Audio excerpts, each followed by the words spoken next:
Let's make today's breakfast, lunch, and dinner for our friend Lizzo. So this whole week I've been thinking about her since I have been seeing her commenting on my videos. So I was like, I'm gonna make a whole day dedicated to her. So I'm gonna begin by making her a quick breakfast. I'm gonna use the Pinole Project Pinole and Chia oatmeal. It is a plant-based oatmeal. I just cook it with a little bit of almond butter and then I load it up with fruit, add some seed butter, and then I sprinkle it with lots of cranberry seeds for crunch or pop. And that's it, guys. This was her breakfast. For her lunch, I decided to make her some pupusas. With my greased hands, I'm gonna form my dough into kind of like a thick tortilla. And then I stuffed it with beef, cheese, and beans. And you guys already know that my girl Lizzo is vegan, so yes, the beef was vegan and so was the cheese. Once I flatten them out, I take them to my comal and get them nice and crispy on both sides. I also made her the curtido and the salsa to go along with her pupusas. I really wanted to see if the cheese had a cheese pull, but it really didn't. It was more on the creamier side. And that was lunch. So for her dinner, I decided to make her quesabirria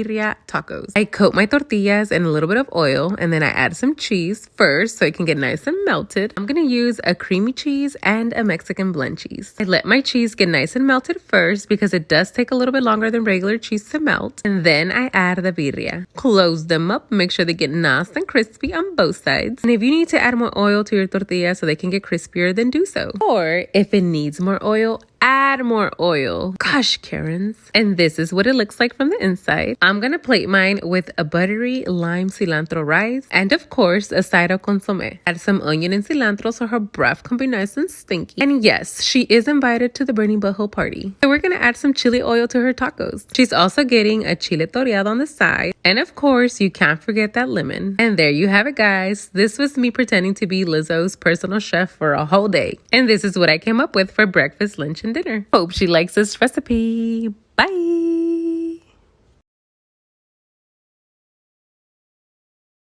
Let me show you guys how I made my vegan birria. For this recipe, we're gonna use jackfruit and king mushrooms. Big Papa king mushrooms. I'm gonna start off with the jackfruit because this one's gonna take a little bit longer. The jackfruit comes in a brine that we're gonna throw away. We're gonna add in new water and let this boil for about an hour. Once the hour has passed, we're going to shred the jackfruit, and you see how it has a lot of water? Well, we need to get rid of it. So in a pot with a little bit of oil, we're gonna throw the jackfruit in there, season it up, just get rid of all that water. Now for my Big Papa king mushroom, we're gonna chop the heads off, and with your fork, you're going to shred it. The more you shred, the thinner the meat will be. Mushrooms also have a lot of moisture, so we gotta take that out. We're gonna throw it in a pan with a little bit of oil, season it up with Dos Gringos Chupacabras steak seasoning until there is no more moisture. Now we're gonna combine both of the meats together. For the sauce, we're gonna use 4 chile guajillos, 3 puyas, and 1 pasilla. For the spices, you're going to need bay leaves, cumin, whole peppercorns, cloves, allspice, some oregano, thyme, and sesame seeds. Yeah, I know that's all about the bagel, but we need to improvise. You will also need a whole tomato, half an onion, half a garlic head, and a small piece of fresh ginger. Yes, you need ginger. Trust me, it makes a difference. Now we're gonna throw everything into a pot with water and take it to our stove. Let this come to a boil and simmer for about 20 minutes. Once that is done, you're gonna throw everything to the blender, and I mean everything. Add a 1/4 cup of vinegar, a couple tablespoons of mushroom powder, a tablespoon of better than bouillon, and salt to taste. You're also gonna add a little bit of vegetable broth and blend until smooth. Strain all the gunk from your chiles and then pour your sauce into the jackfruit and the mushrooms, or your meat. Then we just let this simmer for about 20 to 30 minutes and it's ready. I did have to make a special oil just to make my tortillas red, just to get the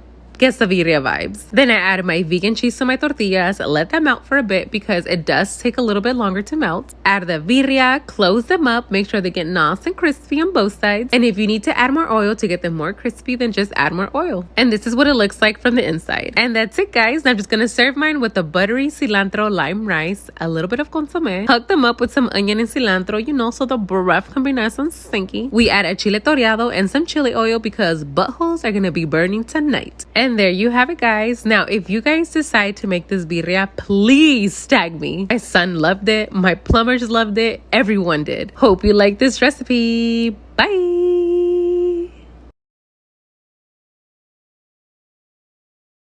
Let me show you guys how I made my vegan pupusas. For the filling, I'm going to use Impossible Burger, which is a plant-based meat. I'm gonna season it up using the best seasoning. I'm not even kidding. I also add some onion and garlic, but you can add peppers. You can add whatever you want here. I'm just gonna brown up the meat and then set that aside. I'm also gonna mix beans inside of the pupusas, and I'm cheating. I got these packages sent to me as a gift, and they happen to be vegan. all of them. So I was like, girl, say less. I'm just gonna warm them through and add a little bit of mushroom seasoning. Then I put all my beans and all my meat into a plate. Add my cheese of choice. I'm gonna use some vegan mozzarella and some Mexican blend, plant-based Mexican blend cheese. Then I mix everything together until it becomes the paste. For the curtido, I'm gonna use a quarter piece of cabbage. I just shred it up thinly and add some hot water. I let the cabbage sit in the water for about 5 minutes just so it can get soft. Then I drain it and add my sliced jalapenos, some sliced onions, and some shredded carrots. Season it up with salt and oregano. Then I add a cup of vinegar and a cup of water. We're gonna mix everything together and then I take it to the fridge for about 4 hours. For the pupusa sauce, we're going to boil 2 tomatoes, a quarter piece of onion, and a couple of fresh chile de árbol because buttholes are gonna be burning tonight. I let it come to a boil and then I throw it into my blender along with some cumin and some oregano. I'm gonna season this up with a little bit of mushroom powder and some salt. While that is blending, in a pan with a little bit of oil, we're gonna fry up some onions and then we pour our blended salsa into that oil. All we're gonna do is mix it up and let this come to a simmer and it's ready. For the masa, we're going to use equal parts maseca and equal parts warm water. And then you mix for a good 2 to 5 minutes until your masa is nice and soft. Now, let me warn you guys, I am not a professional when it comes down to making pupusas. I actually just learned how to even say the word, but I try and they come out good. So with my greased hands, I'm going to form like a thick tortilla. I add my filling to the middle and then I close it up, remove any excess dough. Then I put it in between 2 sheets of plastic and then I smash with a plate. I'm sorry, that's how I do it. I don't know how to do it by hand. They look prettier to me anyways. Into my comal and let them cook on both sides. You will know they're ready because the inside starts to bubble, cheese starts to ooze, and then you just take them out, plate them with your curtido and your salsa. Now I really wanted to see if there was a cheese pool with the vegan cheese, but there wasn't a cheese pool. What I've learned about vegan cheese is that it's more on the creamier side than there is on the stretchy side. And honestly, these were the best tasting pupusas I've made so far. And there you have it, guys. Hope you like this recipe.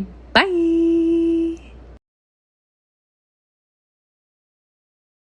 Let me show you guys how to make vegan tamales. First things first, we're gonna soak our leaves in hot water. We're also using a combination of shredded king mushrooms and some shredded jackfruit. We're gonna remove the moisture by sauteing it in a pan with a little bit of oil and we season it up with seasoning of choice. I'm also gonna add a little bit of frozen veggies. You don't have to. Now we're gonna make the spicy red sauce for our tamales. In my blender, I'm gonna add 4 rehydrated chile guajillo. And since I want buttholes to be burning, I'm gonna add 4 chile de árbol, along with all the other ingredients that I'm gonna list on the screen. Then we blend everything together, pour it into our meat, and to thin it out a bit, we're gonna add some veggie broth. And we mix it together, let it come to a simmer, and it's ready. For the masa, you can use vegetable shortening, oil, or vegan butter. I'm using half a cup of vegan butter and 2 tablespoons of vegetable shortening. Using my stand mixer, I'm gonna whip up my fats with a couple of ice cubes. Then I add 2.5 cups of maseca for tamales, salt, and baking powder. Then I whip it up again. Forgot to mention, you're gonna reserve about a quarter cup of your spicy sauce because we're gonna add that to the masa to give it a little bit of color. Then I mix everything up and slowly start adding my veggie broth so the masa gets to your desired consistency. I like my masa a little bit more runny, so that's how I leave it. Then I set up my station, start smearing my corn husk with my masa, and then put my filling. I made both the red spicy chile and then the green chile with cheese. I'm also cooking them in my pressure cooker. I just put my steamer in there, add a little bit of water.